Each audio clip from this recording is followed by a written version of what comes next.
Warning! Warning! The following video is intended for educational and entertainment use only. The content will include disturbing images, violent scenarios, and explicit language. This video is intended for 18 plus and older audiences. Viewer discretion is advised. Thank you everyone for subscribing to Infinitely Productions. We greatly appreciate your feedback as always.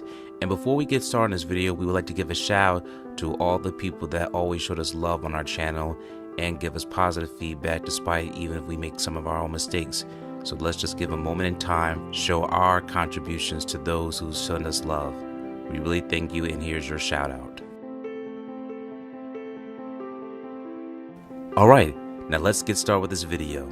In this video, here is a true crime story about Nicodemo, Little Nicky Scarfo's Freelance killing in a diner.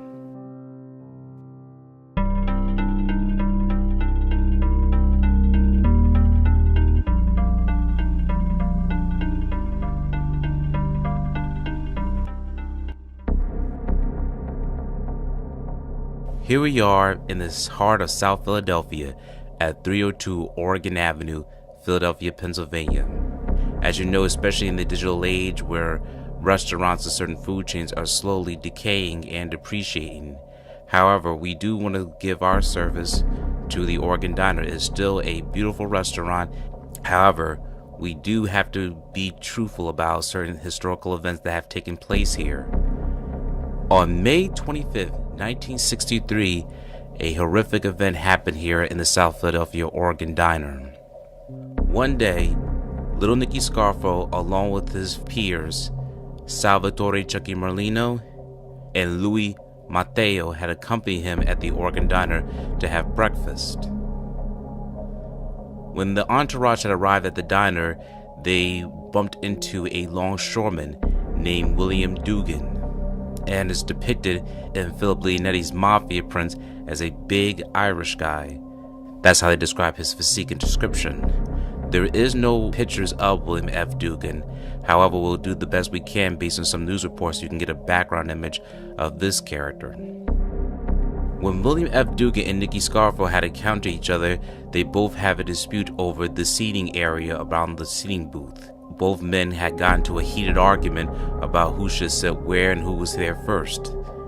Now, according to Philip Leonetti's Mafia prints, William F. Dugan had made the first move, and unfortunately, it would be his fatal mistake. William F. Dugan had placed his hands around Nicky Scarfo's neck and pushing him into the counter, grappling and holding little Nicky Scarfo under so much pressure to the point where Nicky Scarfo almost passed out. Nicky Scarfo had defended himself and picked up a butter knife on the counter and stabbed William Dugan across the chest, specifically hitting him right across the heart. William F. Dugan had collapsed and unfortunately had to succumb to his injuries and died that very same day. We will be showing you pictures of Salvatore Chuckie Merlino, Nicky Scarfo, and Matteo, as you can see in this article from Temple University. Here is from Temple University Digital Archives. You see it says Salvatore Merlino arrives at police station after being arrested on murder charges. So right here it is labeled that Salvatore Merlino arrives at police station after being arrested for murder charges. This dates back in the archives on June 3rd, 1963. So in the description it says arriving at 11th and Wharton Street police stations for booking in a May 25th stabbing in a diner at 3rd Street and Oregon Avenue. From left, Salvatore Merlino, Nicholas Scarfo, and Luis Matteo, all of South Philadelphia. The three men were arrested for the murder of William F. Dugan, 24, who lived at 350 Tree Street. And here is a label of all three of these characters' names. This is the residency of William F. Dugan at 350 and Tree Street of what it looks like today. So this photo was taking place at 11th and Wharton Street. That at the time was a police station, as you see in the description. Now, in today's day and age, in 2023, at the time of this recording, this is what the police station looks like. So as you see across, it says 11th and Wharton Street. However, it is now considered a municipal building, and for security reasons, obviously we cannot film in that area, but we can show you from a screenshot to where it is. It does tell it as the 3rd and 4th Police District and is a municipal building across the screen. This building is where Nicky Scarfo, Salvatore Chuckie Merlino, and Luis Matteo were held after the arrest for the murder of William F. Dugan. Before we read the Philadelphia Daily News and the Philadelphia Inquirer about the stabbing, we first like to show you the news archive from the primetime news television, where Philip Leonetti also describes the description, and you'll hear from his actual voice from the primetime interview on 6ABC.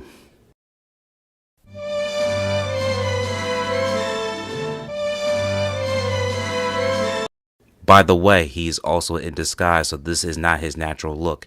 He is covered in makeup, as they said in the beginning of the video, but we'll just get straight to the point to where they go over the fatal stabbing of William Dugan. In fact, Scarfo's reputation for violence was too much even for his own boss, Angelo Bruno, who ran the Philadelphia mob back then. Bruno decided that he'd had enough after Nicky stopped by the Oregon diner one night and killed some guy with a butter knife. Your uncle did a freelance killing with a butter knife? Yeah, he got in a fight with a guy in a diner, and the guy's choking him. And he's reaching, he grabs a butter knife, and he sticks it in the guy, and it hits his heart, and the guy dies.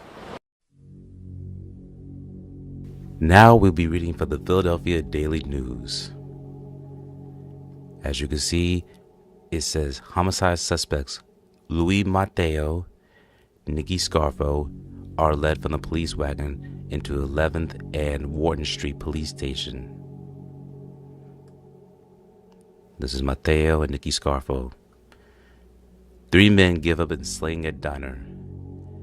3 South Philadelphia men were held without bail today in connection with the fatal stabbing May 25th. Held at hearing from homicide charges at the 11th and Wharton Street police stations were Luis Matteo, 30, of Darien Street, near Wolf, Salvatore Merlino, 23, of Jackson Street, near 9th, and Nicholas Scarfo, 34, of Wharton Street, near 13th Street. And this is Salvatore Merlino, held without bail. All 3 refused any comments at the arrest on the death of William F. Dugan, 24, of 350 Tree Street, on the advisor of attorney David N. Savitt. Detectives James Lee of the Homicide Unit and Harry Gwynn of South Detective Divisions linked the trio with the murder after a week's quizzing of some 50 persons who were inside the Oregon diner, Oregon Avenue near 3rd, where Dugan was fatally stabbed during a fight.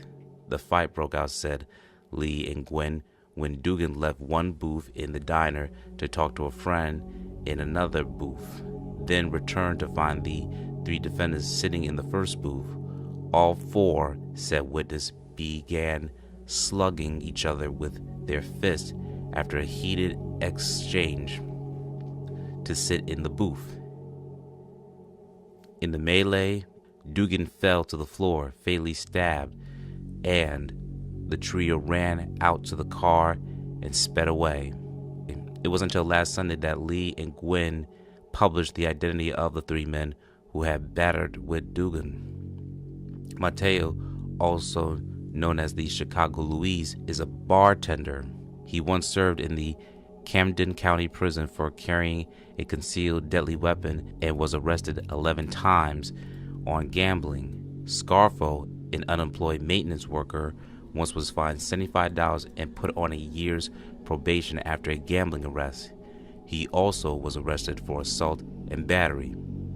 Merlino, who is unemployed, has no previous police record. Dugan, the victim, had a record of 6 arrests, 3 on rape charges with no convictions. As you can see, all the parties were no angels. And this is a report from the Philadelphia Daily News on June 5th, 1963. Now we'll be heading to the Philadelphia Inquirer on the same day, June 5th, 1963,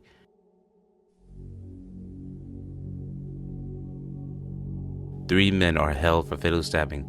3 South Philadelphia men surrendered Tuesday at police headquarters at 8th and Ray Street in the fatal stabbing of William F. Dugan, 24 of Tree Street near 4th, in a diner at 3rd Street and Oregon Avenue on May 25th.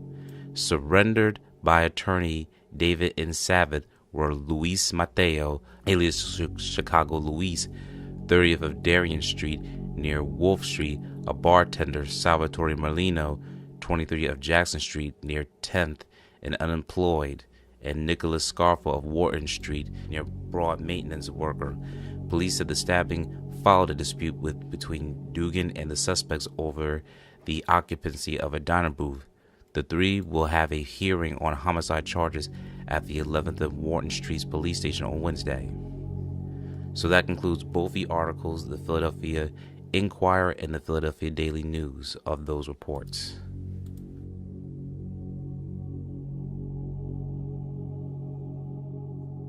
After Nicky Scarfo was from jail, he enjoyed the fact that he took another man's life and had no regrets about it whatsoever.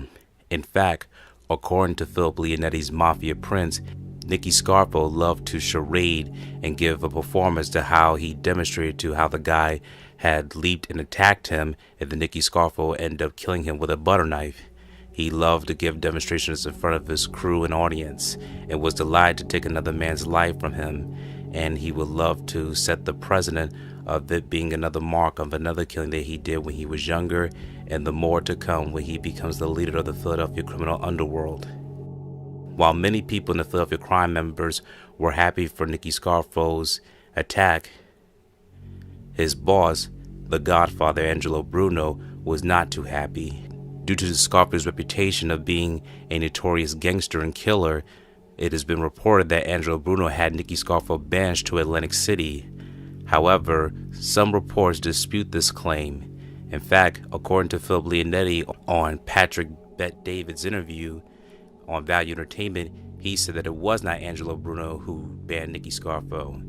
He stated that Nicky Scarfo himself had chose to leave Philadelphia and go to Atlantic City, despite that it was a major bust, since the city was not drawing any tourist attractions until 1979 when gambling became legalized.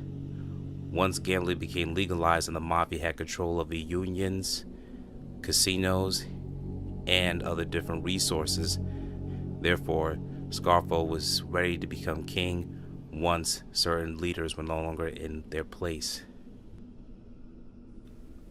Nicodemo Little Nicky Scarfo pleaded guilty of manslaughter. He was sentenced to 23 months in prison. However, he only served 10 months and was free to go and then continue his own killing sprees and will become the future boss of the Philadelphia crime family. This concludes the freelance killing of Nicky Scarfo at the Oregon Diner over 60 years ago.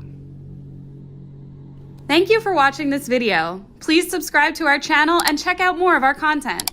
Feel free to give your feedback and suggestions on what we should do next in the comments. This is Infinite Lee Productions. We love ya.